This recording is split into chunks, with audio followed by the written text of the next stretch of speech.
उनका लगान माफ कर दिया गया। अब तो पूरे देश में लोग वल्लभ भाई के नाम की कस्में खाने लगे। स्वयं महात्मा गांधी ने कहा, अब वल्लभ भाई मेरे शिष्य या साथी नहीं, सारे देश के सरदार हैं। और देश को मिल गया एक अनोखा असरदार सरदार।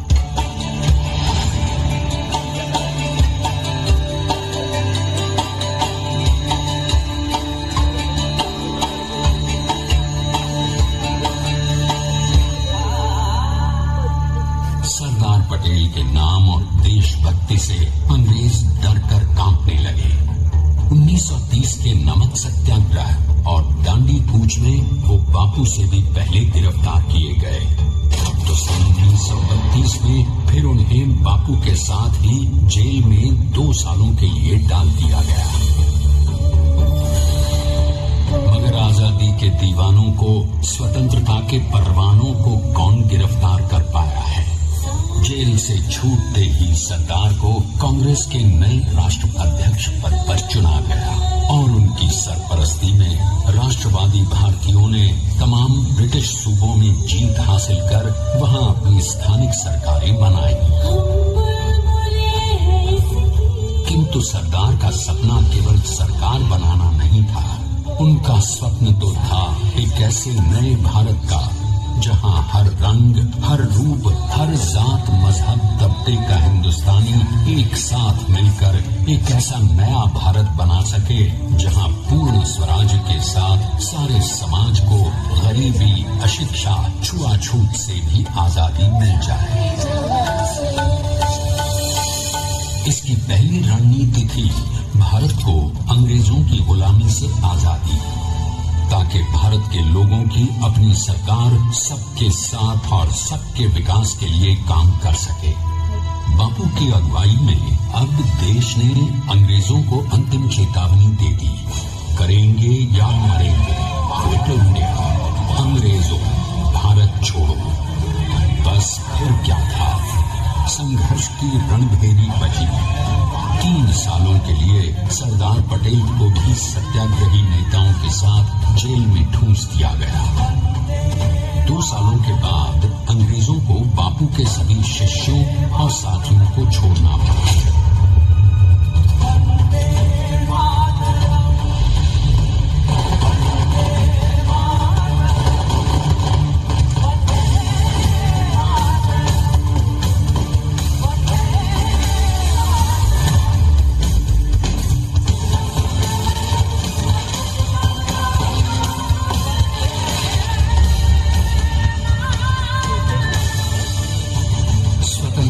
स्वप्न के सच होने के साथ अब सरदार पर कई एक नई जिम्मेदारियां थी। आने वाली आजादी की तैयारी और एक नए भारत के लिए नए लोकतांत्रिक संविधान की संरचना। जैसा उनके साथी ने खुद कहा था, सरदार ने ही छेनी हथौड़ी लेकर एक नए भारत को उकेरा है।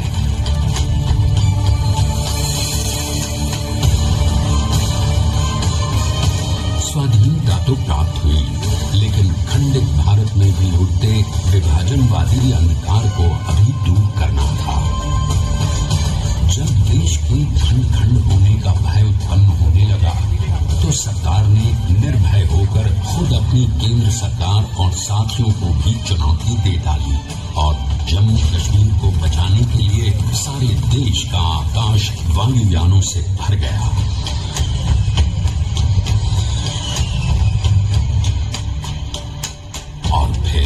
हैदराबाद और जूनागढ़ के भारत में विलयीकरण को पाकिस्तान से चुनौती मिली।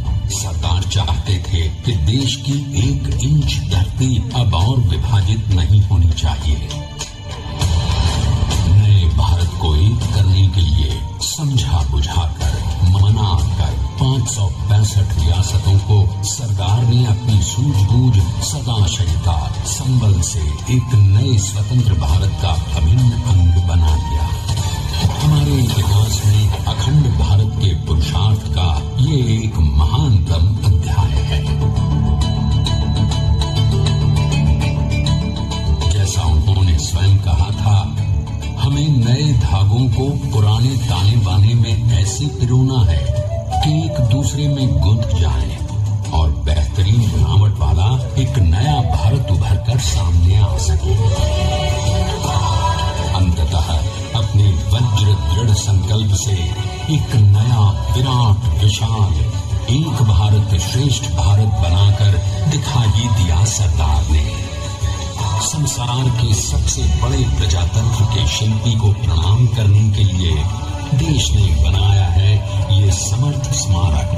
स्वाधीन भारत को समर्थ भारत में बदलने वाले सरदार पटेल को समर्पित प्रेरणा तीर्थ भी है। प्रधानमंत्री श्री नरेंद्र मोदी के नेतृत्व में बनी विश्व की इस विशालतम प्रतिमा के सामने आकर सारी दुनिया जैसे स्वयं ही नतमस्तक हो जाती है।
विश्व की सबसे विशालकाय प्रतिमा का निर्माण कैसे हुआ।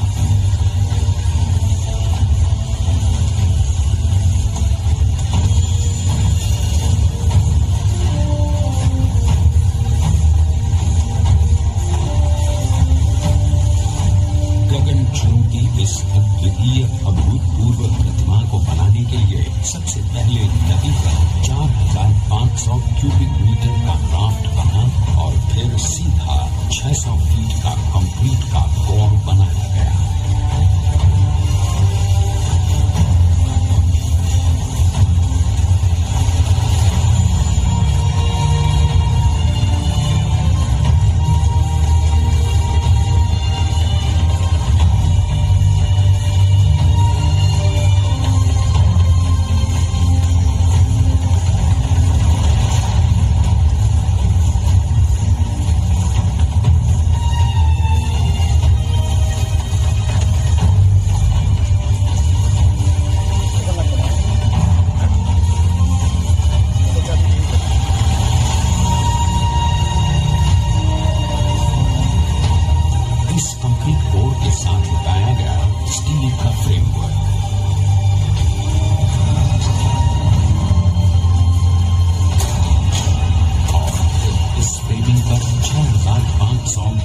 के पीसेस लगाए गए।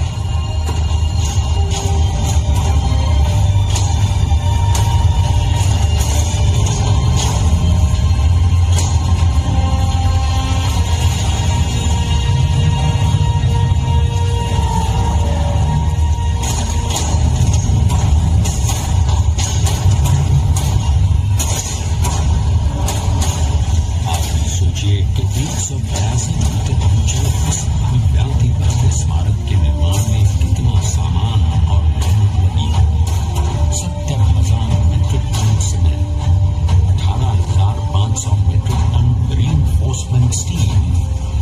1000 मेट्रिक टन स्ट्रक्चरल स्टील और 1700 मेट्रिक टन ब्रॉन्ज।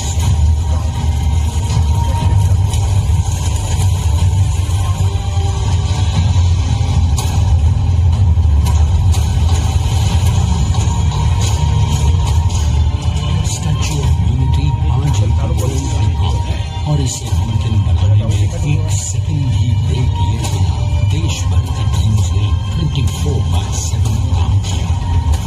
250 से ज्यादा इंजीनियर्स, 4500 से ज्यादा स्किल फोर्स और कई लाख मानव। हम गर्व से कह सकते हैं कि कुल मिलाकर स्टैच्यू ऑफ यूनिटी के निर्माण में 95% माल सामान, मजदूर, इंजीनियर्स और एक्सपर्ट्स थे भारतीय। जानते हैं कि 182 मीटर ऊंची इस भव्य प्रतिमा को बनाने में कितना समय लगा? डिजाइन के लिए 12 महीने और निर्माण के लिए 34 महीने, यानी कुल मिलाकर केवल 46 महीने।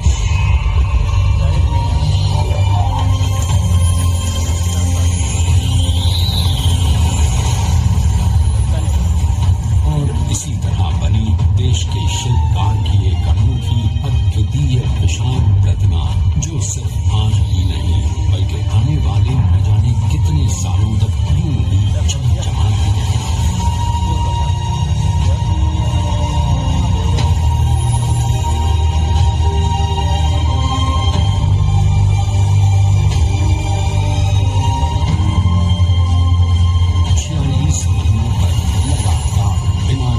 एकजुट होकर न जाने कितनों ने परिश्रम किया और उनका साथ दिया भारत की 125 करोड़ जनता ने।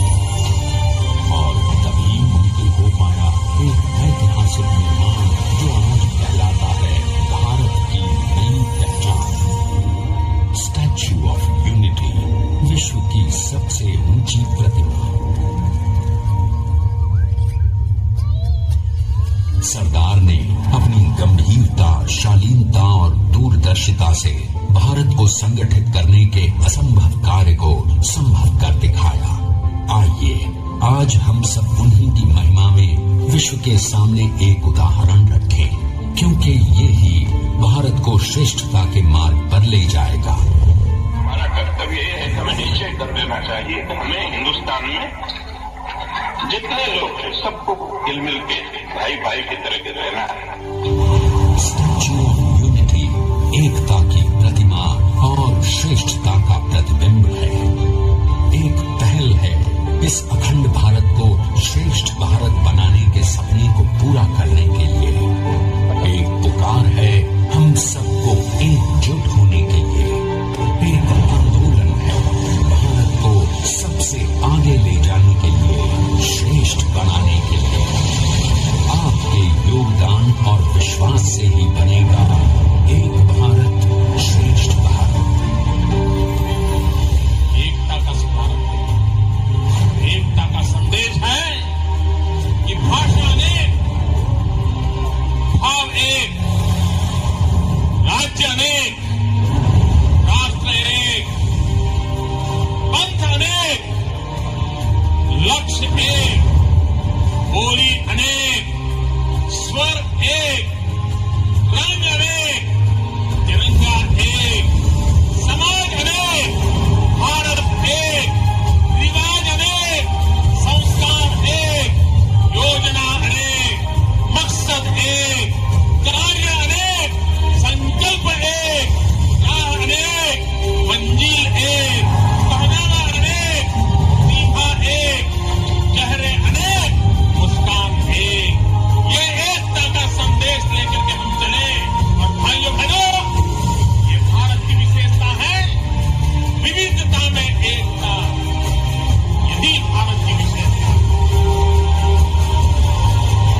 anthem.